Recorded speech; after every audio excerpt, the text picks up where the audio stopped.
se fait quasiment pas. On va avoir, des effets où les créatures vont se battre. C'est-à-dire qu'en gros, tu vas dire: «Bah, ma créature, elle va se battre contre la tienne» et du coup, la tienne sera détruite. Enfin, dans l'idéal, en fait, ma créature sera plus grosse que celle que je veux détruire.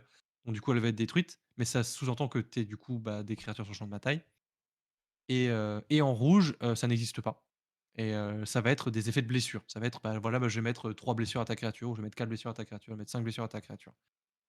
Mmh. Donc voilà. Donc en fait, le message sous-jacent que je veux te glisser là-dedans, c'est qu'en général, le rouge et le vert, c'est des couleurs qui vont pas forcément réussir à bien détruire des créatures, parce que de toute façon, tu vas partir du principe que ton deck va en faire plus que l'adversaire, ou va en faire des plus grosses que ton adversaire, et du coup, tu auras pas forcément besoin de les détruire. D'accord. Donc tu peux te permettre exceptionnellement d'avoir, enfin de jouer de cette façon-là, quoi. Ouais, En même temps, tu pas le c'est choix, quoi. bah, en fait, c'est pas un conseil que je donnerais. Après, on est sur un deck thématique, du coup, on est sur un deck où on va être sur des niveaux de jeu qui seront pas forcément très élevés. C'est-à-dire que les decks que tu vas affronter avec ce deck-là, en tout cas ce que je te souhaite, c'est que les decks soient pas trop forts et du coup qu'il y ait rien de problématique, qu'il y ait rien qui va vraiment t'empêcher de jouer en fait, ou qui va vraiment que tu vas vraiment avoir envie que ça dégage en fait. Mmh. Donc, on peut partir du principe que, c'est pas gênant si t'as pas de truc qui va détruire les créatures. Moi personnellement, ça me fait mal au cœur, mais en vrai, c'est pas trop grave s'il y en a pas. De toute C'est façon, comme pas tu dis, c'est quand de toute façon, on n'a pas trop le choix, en fait, donc Bah, on n'a pas le choix vis-à-vis de la thématique que tu as mmh choisie. mh. Après, je pense qu'on pourrait vraiment fouiller, racler un peu pour trouver des trucs. Encore une fois, faire preuve de mauvaise foi. Après, très honnêtement, ce sera à toi de voir aussi, une fois que tu auras joué un peu le deck, parce qu'il faut pas oublier, toujours, bah, moi, un de mes conseils, en tout cas quand on monte un deck, c'est que de toute façon, il faut le jouer, il faut tester les cartes, il faut éprouver le deck pour voir ce qui va pas, quoi. OK. OK, OK. Bah, restons comme ça alors. Allez, admettons. Du coup, je parlais, de rampe, on parlait de removal, on parlait du coup de colère. Bah, du coup, t'en as pas, en fait, tout simplement. Tu as rien qui détruit toutes les créatures sur le champ de bataille. Ça peut pas encore une fois, ça peut paraître contre-intuitif parce que tu veux jouer un deck agressif, tu veux du coup jouer un deck où il va y avoir beaucoup de créatures. Mais on revient un petit peu à l'argument que j'ai tout à l'heure. Ton objectif, ça va être d'avoir plus de créatures que tes adversaires, ou en tout cas d'en avoir un certain nombre et du coup détruire toutes les créatures, c'est pas forcément très intelligent. Donc on peut partir aussi du principe que tu n'en joueras pas, mais encore une fois, tu vas jouer à des niveaux de jeu, qui vont être qui vont être moyens et du coup, bah, c'est pas très grave si tu en as pas. Mmh mh. Donc encore une fois, si jamais tu venais à jouer un deck, heu, en tout cas, si jamais tu venais à jouer un deck un peu plus optimisé et de surcroît pas thématique, et ben, ouais, on rajouterait, on essaierait d'en rajouter un petit peu. Il y en a qui existent en rouge et en vert quand même, mais là, bon, bah, écoute, on va partir du principe que tu n'en joueras pas. OK. Mais c'est bien à le savoir de toute façon, c'est bien, Mmh, voilà, à l'indiquer parce qu'effectivement ceux qui voudront construire leur deck de savoir que voilà, que ouais. Hem Ensuite, je suis en train de penser à un truc que je n'ai pas nommé, qui est, bah, tout simplement le du card advantage. Du card advantage, c'est pas forcément de la pioche. En général, quand on pense card advantage, on pense souvent pioche, mais c'est pas forcément que de la pioche. Ça peut être aussi, de la création de jetons. La création de jetons, c'est du card advantage parce que pour une carte, tu en as fait plusieurs. mmh. Tu Bah, vois ce que je veux dire? ça on en a du coup Ça, des on la en a quand ouais. même pas mal. On a réussi à en glisser pas mal. On va avoir de la pioche. Déjà, Galia te fait de la pioche. Donc elle te fait du 2 pour 1. C'est-à-dire que tu vas piocher 2 pour une carte que tu auras défaussée. Malheureusement, c'est une carte que tu auras défaussée au hasard, mais voilà, tu vas avoir un petit peu de pioche. Ce qui est important de noter, en tout cas pour moi, c'est une notion qui est relativement importante, le Bag of Holding ne fait pas de card advantage. Parce que tu vas piocher une carte, puis défausser une carte. Ouais, Tu vois ouais, ouais. tu Ouais, tu oui, vois oui, tu oui. vois ce Ouais, que je veux ouais. dire? Ah ouais. Après celui-ci est un peu particulier parce qu'en gros, toutes les cartes que tu vas défausser, tu vas les exiler. En gros, tu vas les exiler dans le sac et tu pourras les récupérer si jamais tu arrives à sacrifier le sac. Donc concrètement, on peut dire que tu fais du card advantage quand même, mais c'est un peu tiré par les cheveux. Donc du coup, on disait qu'on en avait quand même pas mal. Tu vois, par exemple, Herald's Horn, c'est aussi du card advantage parce qu'en gros, au début de ton entretien, tu vas pouvoir regarder la carte du de ta bibliothèque. Si c'est une carte de créature du type que tu vas choisir, donc ça tire, tu la mets dans ta main. C'est pas Mmh. marqué piocher une carte, mais tu vas récupérer une carte. Hem, on va avoir par exemple, bah, le home de la multitude qui va créer des jetons, qui va créer des copies de tes créatures, du coup qui va te faire du card advantage aussi. On va avoir quelques effets qu'on appelle des effets de tutor. Les effets de tutor, en fait, ça va être comme par exemple la flûte de Citanul qui dit, que tu vas chercher une carte dans ton deck. C'est plus ou moins du card advantage, parce que tu vas pouvoir le faire de manière répétée à chaque tour et juste en payant du mana. Enfin bref, tout ça pour dire que voilà, du card advantage normalement, il y en a. On a de la pioche, on a des trucs qui permettent de générer des tokens, de manière, plus ou moins répétée. Donc tout ça, on en a. Donc voilà. Donc là, on tourne un peu autour du pot parce que dans tous les cas, l'idée c'est qu'il faut quand même qu'on arrive à sortir 6 cartes du deck maintenant. Donc tu veux dire, du coup, c'est peut-être des cartes dans ce style-là où on en a peut-être en trop qu'il faudrait sortir, si on devait sortir des cartes? Je pars du principe qu'on n'a jamais trop de card advantage. D'accord, C'est pas vrai. C'est loin d'être vrai, mais en tout cas dans ton deck, il y en a assez. On en a largement assez. Ah non, maintenant, une fois qu'on a passé toutes ces phases-là, et ben, on va arriver dans la phase la moins rigolote, à savoir, et ben, qu'est-ce qu'on cut? Et là, il y a pas de méthode miracle, pour être très honnête. Heu, l'idée, c'est que là, on en est à un point, en fait, où, les on en est à un point, en fait, de dire que juste, bah, en fait, on sait pas ce qu'on va vouloir enlever. OK. Et après, il faut du coup, en regardant en fonction des ouais, est-ce que les artefacts ou est-ce que parce que les créatures, faudrait essayer de les garder dans l'absolu, donc après, en même temps, on n'a pas tant d'autres cartes que ça. Voilà, l'idée, c'est qu'effectivement, on va éviter de je sais pas pourquoi je montre ça. L'idée, c'est qu'on va éviter, on va éviter de toucher aux créatures parce que comme tu le soulignes, on va essayer d'avoir un maximum de créatures. Après, avoir trop de créatures, c'est pas forcément bien non plus. Là, on en est à 33. D'accord. 33 créatures, c'est un tiers de ton deck. C'est relativement raisonnable. On pourra se permettre d'en enlever quelques-unes, mais ça reste raisonnable. C'est bien. Pour moi, on est, heu, on est bien.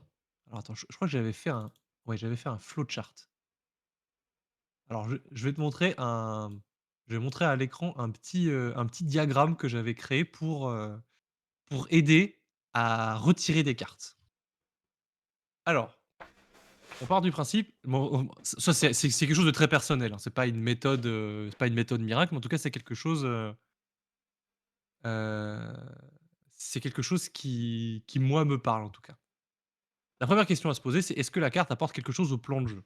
Donc comme on disait tout à l'heure, on veut des créatures, on veut attaquer avec des créatures, on veut des satyres, on veut jouer avec la classe Bard et du coup on va vouloir des cartes, légendaires, enfin voilà. Donc ça va être un peu toutes les questions à se poser. Du coup, que on est-ce que la carte qu'on veut retirer, est-ce qu'elle apporte quelque chose au plan de jeu? Si oui, oui, elle s'intègre dans ma stratégie. Si oui, du coup, est-ce qu'il y a d'autres cartes qui ont le même effet dans le deck? S'il y en a au moins une autre, vérifie qu'on joue assez de cet effet et qu'on du coup, là, il faut la comparer aux autres. Du coup, bah, est-ce que je joue déjà assez de cet effet-là? Et si c'est le cas, bah, je les compare aux autres et du coup, je vais retirer la moins bonne. Mmh. Heu, ensuite, non, c'est la seule qui va avoir cet effet dans le deck. On va vérifier si la carte est en alors ça c'est des termes aussi qui nous sont assez personnels à Nox et à moi au pince-crâne. Ça va être: est-ce que c'est un enabler, un payoff ou un finisher?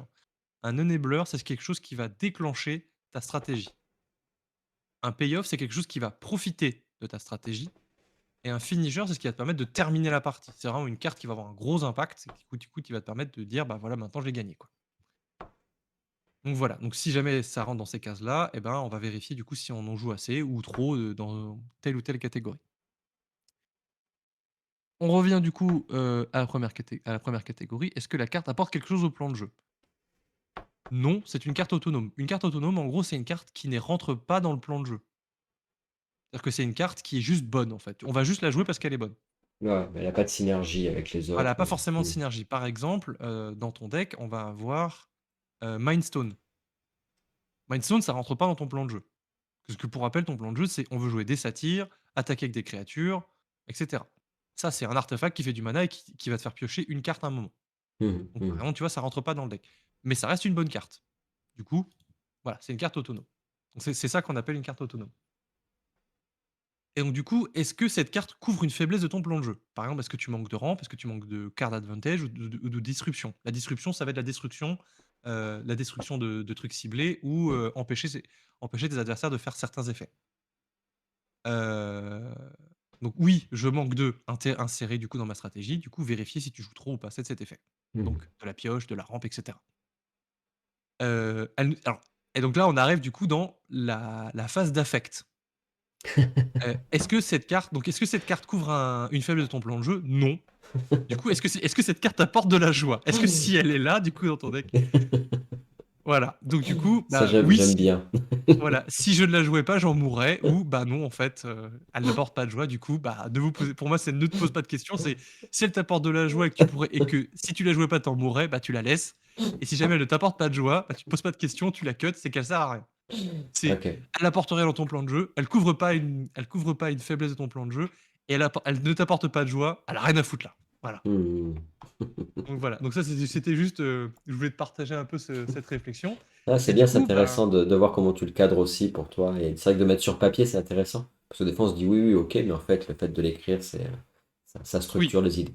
oui voilà. Moi j'aime bien écrire un petit peu ces choses-là parce que ça me fait rire et deuxièmement parce que, bah, c'est pas complètement inutile. Et bah, donc du coup, voilà, donc là, on en est là. On en est à se dire: «Bah, maintenant, il va falloir qu'on retire 6 cartes» et on est sur un deck du coup, bah, un deck thématique. Donc concrètement, la plupart des cartes qu'on a choisies, bah, elles vont être compliquées à cut parce qu'elles rentrent dans un thème spécifique. Donc maintenant, il va falloir jouer à l'affect. Va falloir regarder les cartes et se demander: bah, est-ce qu'elles apportent quelque chose? Est-ce que tu as envie de la jouer? Est-ce qu'il y a quelque chose enfin, est-ce que tu vois, il y a une vibe? Quand tu regardes la carte, tu te dis: «Ouais, j'ai envie de la jouer» ou alors juste tu te dis: «Bah, je sais pas». Voilà, voilà. Donc, je pense qu'à ce niveau-là, moi je ne pourrais pas t'aider, en tout cas, plus que ce que je viens déjà de faire. Donc ce que je te propose, c'est que, tu Bah, je je vais regarde t'envoyer ouais, tu m'envoies ouais, la liste et comme ça, je du vais coup, je te dis les 6 cartes que j'enlève. c'est ça, je vais t'envoyer la liste et Et je effectivement, vais te dire, j'enlève 6 terrains. Ils m'apportent pas de heu joie. Et là, tu vas me dire, tut, tut, tut. non, non, non. Alors les terrains, on va éviter d'y toucher. On va faire un petit saut après par la mana base. Je te montrerai un outil aussi, pour chercher un petit peu des terrains et bah, pour savoir en fait ce qui existe comme terrain en fait dans Magic en tout cas, autre que des terrains de base, parce que les terrains de base c'est bien, mais c'est bien aussi d'avoir d'autres choses. Mais voilà. Donc ce que je te OK. propose en tout cas bah, pour ces 6 cartes qui restent à retirer, bah, ça va être de te débrouiller tout simplement. Donc de laisser reposer un petit peu tout ce qu'on s'est dit là, par rapport à ce deck-là et puis de le regarder un peu avec un œil nouveau en tout cas, le regarder un peu. Ouais, ouais, puis de se poser pour regarder toutes les cartes entre elles, etc. Voilà Si- et puis accessoirement, il y aura aussi l'aspect financier qui pourra aussi jouer. Je t'invite aussi à regarder un peu le prix de certaines de Oui, parce que là, tu avais globalement dit qu'il de y avait quand certains même, on avait un ordre d'idée de prix quand même malgré tout là déjà, parce que du coup, quand tu regardes ouais, sur le bah, site, il voilà, te tu vois? donne Regarde, tu vois? Là, on est à un deck qui vaut 260 €. d'accord. Qui est un En ordre moyen sur du deck commandeur, mais quand tu veux un deck optique, quoi. Enfin, je sais pas combien Après, ça veut rien dire, tu vas me dire, En vrai, mais ça veut voilà. rien dire parce qu'il y a des cartes qui vont être, vraiment, cotées à la hausse. Les seules cartes qui vont être vraiment chères, dont je t'avais parlé, ça va être, Worldly Tutor, celle-là, Mhm. et Sylvan Library. C'est 2 cartes qui valent relativement cher. En tout cas, comme carte à vraiment à l'unité. Après, il y en a d'autres, hein, qui vont valoir un petit peu, mais dans l'état, le deck vaudra pas forcément cher. Je pense que c'est ces 2 cartes-là qui vont être vraiment des réflexions, de savoir si tu veux acquérir ces cartes-là ou pas. Oui, et puis surtout, est-ce qu'elles vont ressortir dans d'autres decks, quoi? C'est-à-dire, est-ce que je vais les rejouer ailleurs?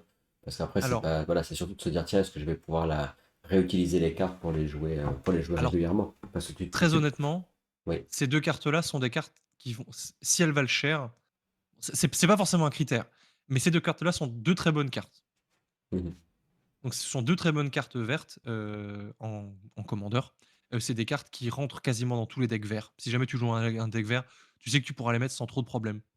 Voilà, mais ça a Euh, une importance parce qu'effectivement, tu achètes une carte, comme on disait tout à l'heure, là, tu as une grosse carte, mais que tu la sors jamais à part pour ton deck à thème, ça pique un peu, quoi. Après, si tu la sors à chaque fois, tu peux te poser la question de. ouais, Voilà. carrément, carrément. Donc, ces deux cartes-là, vraiment, c'est des cartes qui valent un peu cher. Dans tous les cas, ce qui est sûr et certain, c'est que si jamais tu joues vert, tu pourras les jouer sans trop de soucis. Tu pourras, sans vraiment te poser la question, tu pourras les jouer. C'est pas quelque chose que j'aime dire, mais c'est une réalité. En tout cas, ça reste des bonnes cartes, donc tu sais que tu pourras les jouer. Il y aura peut-être la corne aussi, Herald's Horn, qui va peut-être valoir un peu cher. Je vais regarder, on va regarder vite fait. Ouais, elle est autour d'une dizaine d'euros. Ça reste une bonne carte aussi de Commander. C'est une carte, ça reste une carte aussi qui est jouée dans tous les tribaux. Enfin, en fait, si jamais tu joues un deck tribal, en fait, tu pourras la jouer. Donc c'est pareil, c'est une carte que, bon, bref. D'accord. En tout cas, voilà. Donc, faut pas oublier non plus que ça reste ton deck. Donc c'est aussi à toi de choisir les cartes que tu as vraiment envie de jouer. Là, on a bien dégrossi le boulot. Donc je t'invite du coup, bah, à zioter du coup cette liste et à la à t'en Ouais, imprégner et ouais, puis, à choisir en fonction de ça. à la faire tienne tout simplement. Mhm, mhm. Hem, Essaie de te souvenir de tout ce que je t'ai dit, même si c'est pas forcément facile, il va falloir essayer d'équilibrer un petit peu tout ça, garder un compte de créatures relativement élevé parce qu'on est obligé d'attaquer. Enfin bref, voilà, tout un tas de trucs, tout un tas de trucs, quoi. Ok. Heu, Avant de terminer du coup, je voudrais te donner une dernière ressource. On va l'évoquer rapidement, heu, mais, hem, mais je te laisserai du coup faire tes petites recherches de ton côté. On va parler du coup de la mana base, du coup de la base de mana, en fait, des terrains que tu vas rentrer dans ton deck. J'avais mis Yavimaya, mais Yavimaya, c'est une carte qui coûte relativement cher. C'est pareil, ça vaut pas des millions non plus, mais, ça vaut une dizaine d'euros aussi. Donc c'est à toi de voir si tu as envie d'en faire l'acquisition ou pas, donc je te laisserai regarder. Mais dans tous les cas, dans un deck en général, bah, dans un deck bicolore notamment, on aime bien avoir des terrains qui font les 2 couleurs et on aime bien aussi que ces terrains-là, ils arrivent en jeu dégagés. Parce que c'est un critère qui est relativement important dans Magic, c'est que, pour pouvoir jouer ton deck, ce qu'on appelle on curve, c'est-à-dire que sur la courbe de mana, par exemple, jouer au tour 1, tu vas jouer une carte qui vaut 1, au tour 2, tu vas jouer une carte qui vaut 2, au tour 3, tu vas jouer une carte qui vaut 3, et cetera. Bah, il faut que tes terrains, ils arrivent en jeu dégagé. Parce que si jamais au tour 1, tu vas jouer un terrain et qu'il arrive en jeu engagé, bah, tu sais que tu pourras pas jouer de tour 1. Mhm, Je mhm, pense que là, je t'apprends mhm. rien d'extraordinaire. L'avantage et l'inconvénient des terrains, c'est que, bah, les terrains, ça se joue dans tous les decks. Donc c'est des bonnes cartes. C'est des cartes qui sont enfin qui sont bonnes en fait et que tu sais que tu pourras jouer dans tous les decks. Le premier inconvénient, c'est que, bah, il faut que tu joues les couleurs. C'est-à-dire que si tu achètes des terrains rouge et vert, bah, tu sais que tu pourras les jouer que dans des decks où il y a du rouge et du vert. Encore une fois, je t'apprends rien là-dessus. Hem, le deuxième inconvénient, c'est qu'il y a certains terrains qui peuvent valoir cher. Donc c'est pareil, là, ce sera à faire en fonction bah, de tes moyens, de tes envies et de ce que tu as envie de mettre dans le deck. Quand tu veux Dans dire tous les des terrains cas, qui valent cher, tu parles justement des terrains bicolores, tu parles? Parce qu'après, sinon. oui, oui, oui, c'est ça, ouais, ça va être, bah, c encore une fois, on est de l'ordre de la dizaine ou de la quinzaine d'euros, ce qui peut paraître un peu chiant, en fait, à mettre comme somme pour un terrain, parce qu'au final, un terrain, ça fait que du mana, ça fait rien de spécial, en fait, Mhm, dans un mhm, deck. Mais c'est des cartes qui vont t'aider, en fait, dans ton deck, qui vont te permettre, en fait, bah, de jouer ton deck de manière plus fluide et d'avoir les bonnes couleurs, en fait, quand on a besoin. Dans tous les cas, il y a un terrain qui est indispensable et qui est un peu une des cartes phares du commandeur, et c'est tout simplement la tour de commandement. La tour de commandement, ça vaut que dalle, donc je t'invite à t'en procurer une, dans tous les cas, et je vais la mettre directement dans le deck. Je vais pas la mettre là d'ailleurs, je vais la mettre là. Hop, et on va retirer une montagne du coup, pour l'occasion. En gros, la tour de commandement, bah, c'est tout simple, ça fait du mana de la couleur de ton commandant, tout d'accord. simplement. C'est aussi simple que ça. Et C'est une ça, carte du coup, et c'est pas engagé quand ça arrive. non, et ça arrive dégagé. Donc Mhm, ça reste le meilleur terrain, à mon sens, en commandeur. Le seul problème, c'est qu'on a le droit d'en jouer qu'un seul. mhm, mhm, et oui. Mmh. Donc du coup, le site que je vais te proposer, c'est, Mana Base Crafter.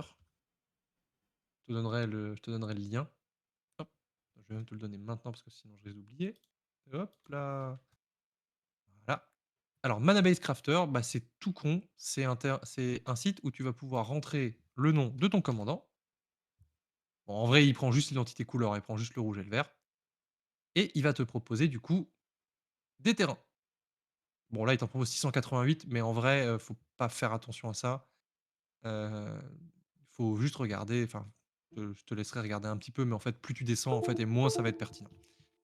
La taïga, tu peux juste l'oublier. C'est les terrains qui valent les plus chers. Ça peut valoir un SMIC, donc c'est vraiment très cher. Après les meilleurs terrains, ça va être, les Shocklands, donc c'est des terrains qui vont arriver en jeu dégagé si tu payes 2 points de vie et en plus de ça, ils vont avoir le double type. Ils vont apprendre lui, il va avoir le type montagne et forêt. Dans ton deck, ça n'aura pas d'incidence, mais c'est des decks qui peuvent être intéressants. Et après du coup, bah, je te laisserai regarder un petit peu, ce qu'il y a comme terrain. Privilégier toujours les terrains qui font du mana coloré et qui font les 2 couleurs et qui arrivent en jeu dégagé Et ça, du et coup, et ça, t'en mets, bah, tu remplaces, quoi. Ça, tu mets, tu remplaces, et ça, c'est une histoire de budget. ouais, c'est ça. C'est vraiment une histoire de budget. Je vais te montrer vite fait mon deck, Millicent qui est un de mes derniers decks, dans lequel j'ai mis des terrains, qui ont leurs équivalents en rouge-vert, hein, mais qui valent pas forcément très cher. Tu vois, j'ai mis 16 basiques et du coup, j'ai mis 20 non basiques. Donc j'ai mis D'accord. chance ça va arriver en jeu engagé, mais en gros, ça va te faire 2 mana. Après, tu dois renvoyer un terrain en jeu dans ta main, donc du coup, c'est un peu lent, mais ça reste une carte qui est relativement bonne. Ça fait du mana incolore, mais ça tu peux la sacrifier pour piocher. Tu contrôles 5 terrains. Ça, c'est un cycle de terrain qui est arrivé dans l'avant-dernière extension, donc ils sont pas trop chers à avoir. Ça te permet d'aller chercher un basique. Exotic Core Cards, c'est des cartes qui sont données à chaque fois qui sont quasiment données à chaque fois dans les préconstruits. Avoir un préconstruit, c'est aussi une bonne manière de faire l'acquisition d'une base de mana pour pas trop cher. Mmh, mmh, Notamment acheter un préconstruit rouge-vert, bah, ça te permet d'avoir des terrains rouge-vert qui sont pas trop nuls. mmh. Voilà, Forteresse Glaciaire, ça vaut un petit peu plus cher, mais ça arrive en jeu dégagé si tu contrôles une plaine ou une île, donc c'est plutôt cool. Hem, Voix de l'Ascendance, c'est bien pour les decks tribaux. Il va arriver en jeu engagé, mais à chaque fois que tu vas lancer un sort de créature qui partage un type avec ton commandant, tu vas pouvoir faire un regard 1. Donc tu vas pouvoir regarder la carte sur ta bibliothèque. Les temples, ils valent vraiment pas cher. Ils arrivent en jeu engagé, mais quand ils arrivent, tu peux faire un regard, donc c'est plutôt cool. Prairie Stream, c'est des cartes qui valent vraiment pas cher, qui arrivent en jeu dégagé si tu contrôles 2 terrains basiques. Les passages, ils sont recto verso, donc du coup, tu vas pouvoir choisir, en fait, quand il arrive sur champ de bataille, si tu veux du blanc ou du bleu. Enfin, du rouge ou du vert, du coup, pour toi, mais voilà. Et voilà. Tu vas aussi avoir les filtres land. En gros, eux, ils font pas de mana par eux-mêmes, mais si tu payes un mana et que tu l'engages, tu vas pouvoir faire, du coup, du mana, 2 mana. Donc voilà, c'est des terrains qui valent pas trop cher, et qui peuvent être intéressants, du coup, à avoir, en tout cas, en rouge et en vert. Et alors après, une fois qu'on a fait ça, il faut que je regarde par rapport au nombre de cartes de chaque couleur pour savoir si je prends les terrains de base, autant de montagnes que de forêt. Tout à Pour fait. les, pour Tu les, vas re ouais, je regardais. Voilà, Là, on si on va voit ça, regarder donc ici. un peu plus de forêt du coup que de montagne, quoi. Tout à fait et donc du coup, tu vas regarder ici, du coup, bah, répartition. Donc là, répartition pardon, répartition par catégorie, ça va être, tout ce qui va être, du coup, les créatures, les terrains, les non-créatures. Donc ça nous intéresse pas pour la base de mana. Mais ce qui va nous intéresser, ça va être effectivement être ici.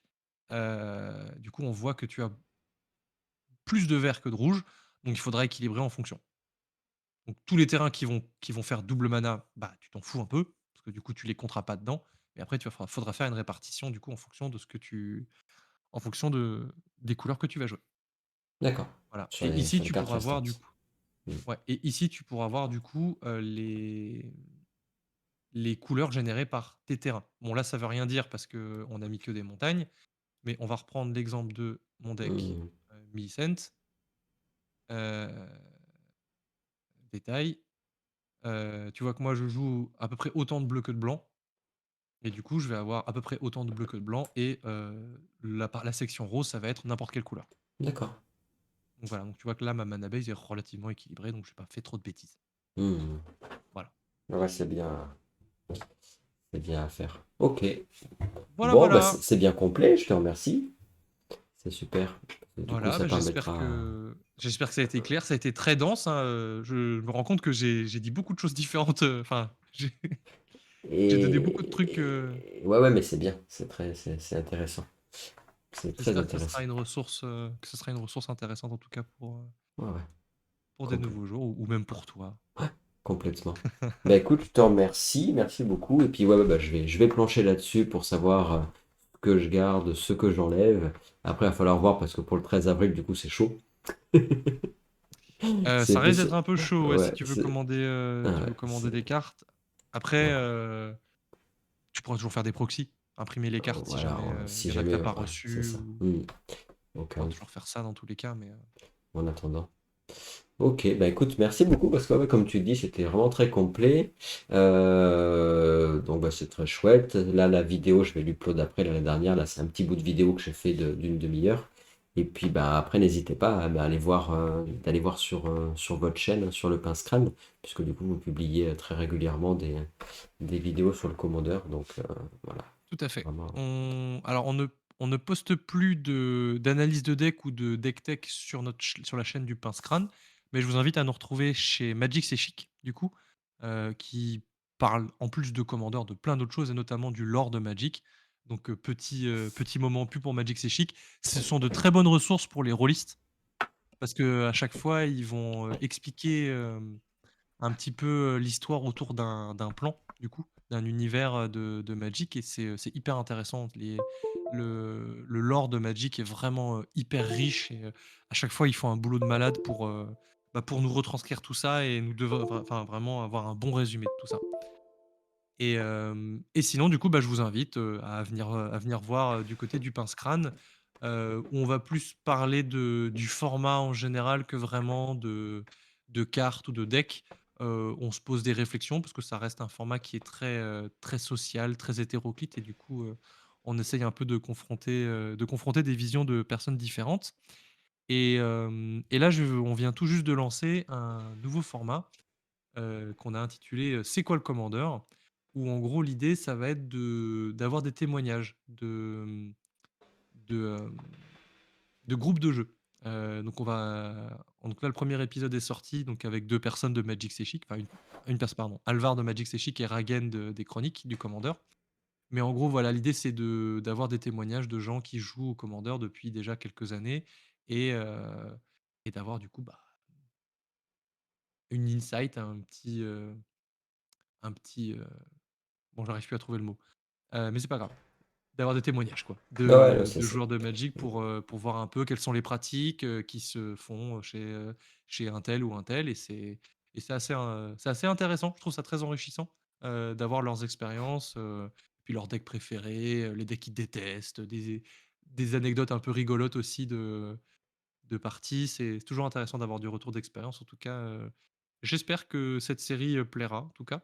Pour l'instant, on a des bons retours pour le premier épisode, mais bon, Bah, on a hâte de voir les j'ai suites. commencé à le visionner en tout cas. Et C'est c'est vrai? vrai que OK. oui, oui, il y avait le retour d'ailleurs peut-être effectivement ce qui peut frustrer en commandeur, le fait de, si tu as le premier qui est éliminé tôt dans une soirée où tu dis bon, bah, tu regardes les autres potes jouer. Et je savais pas qu'effectivement il y avait les variantes qui permettaient voilà, de pallier à ça pour ceux qui voulaient pas se retrouver dans ces configurations-là. Donc oui, j'en suis dans le Ouais. début Bah, c'est du visionnage. notamment des variantes, un peu à la, Bang ou à la,